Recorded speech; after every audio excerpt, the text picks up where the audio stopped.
नमस्कार मित्रांनो, आपल्या सगळ्यांचं स्वागत आहे आमच्या यूट्यूब चॅनलमध्ये. मित्रांनो, आज जो काही एक विशेष अधिवेशन घेऊन या ठिकाणी मंत्रिमंडळाने मराठा समाजाच्या आरक्षणाबद्दल जो काही निर्णय घेतलेला आहे त्या संदर्भात आपण जो काही आहे तर एक जाणून घेण्याचा प्रयत्न या ठिकाणी करणार आहोत. तर बघा, राज्यातील सामाजिक व शैक्षणिकदृष्ट्या मागासवर्गीयांकरिता आरक्षण विधेयक मंडळाच्या दोन्ही सभागृहात एकमताने या ठिकाणी मंजूर करण्यात आलेलं आहे. तर दिनांक 20 फेब्रुवारीमध्ये राज्यातील सामाजिक व शैक्षणिकदृष्ट्या मागासवर्गाकरिता आरक्षण विधेयक आज विधानसभेत एकमताने मंजूर करण्यात आलं.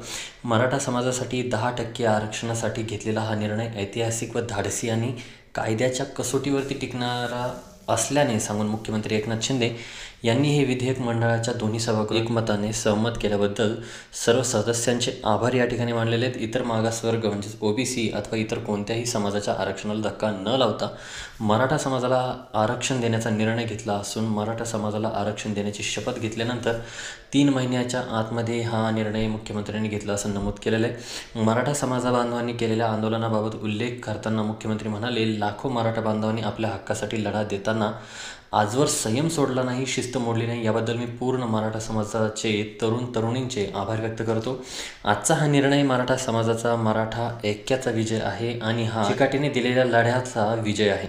मी एका सर्वसामान्य मराठा शेतकऱ्याचा मुलगा आहे. समाजाच्या वेदना, दुःख हे सगळ्या गोष्टी मुख्यमंत्री शिंदे यांनी आवाहन केलेलं आहे. त्याचबरोबर कोणत्याही समाजाच्या आरक्षणाला धक्का न लावता या ठिकाणी त्यांनी उल्लेख करताना बोलले, ओबीसी किंवा अन्य कुठल्याही समाजाच्या आरक्षणाला धक्का न लावता मराठा समाजाला कायद्याच्या चौकटीत बसणारे आणि टिकणारे आरक्षण मिळायलाच पाहिजे, हीच आमची भावना असल्याचे मुख्यमंत्री शिंदे यांनी सांगितले. मागील 2.25 वर्षापूर्वी सत्ता हाती घेतलेल्या महायुती सरकारने ठरवल्यानुसार आज मराठा समाजाला आरक्षण जाहीर करत असल्याचे सांगून मुख्यमंत्री झाल्यावर मराठा समाजाची ठोस करून दाखवण्याची संधी मिळाली, हे मी माझे अहोभाग्य समजतो असे म्हणालेत.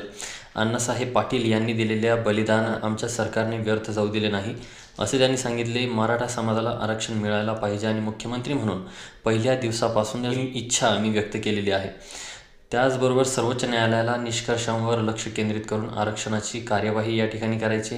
मुख्यमंत्री म्हणाले, मराठा आरक्षण हे शासनाचे प्राधान्य होते. यासाठी सप्टेंबर 2022मध्ये मंत्री चंद्रकांत पाटील यांना उपसमितीचे अध्यक्ष केले. सत्तेवर आल्यानंतर लगेचच म्हणजेच ऑगस्ट 2022मध्ये अधिसंख्य पदांची निर्मिती केली, तसा कायदा केला. 21 सप्टेंबर 2022 रोजी शासन निर्णय काढून त्यांची अंमलबजावणी देखील सुरू केली. 2014 ते 22-23 या कालावधीत रखडलेली नोकर भरती आम्ही पूर्ण केली.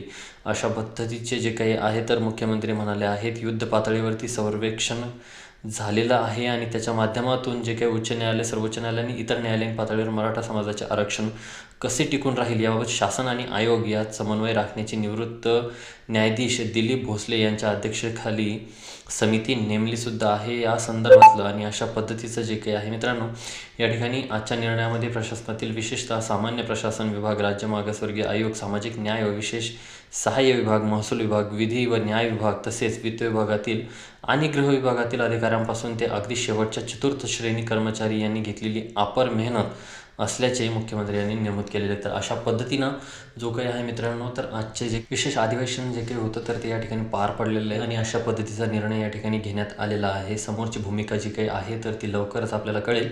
त्यासाठी आमच्या चॅनलला सबस्क्राईब करून ठेवा, जेणेकरून आपल्याला नवीन अपडेट मिळत राहतील. धन्यवाद.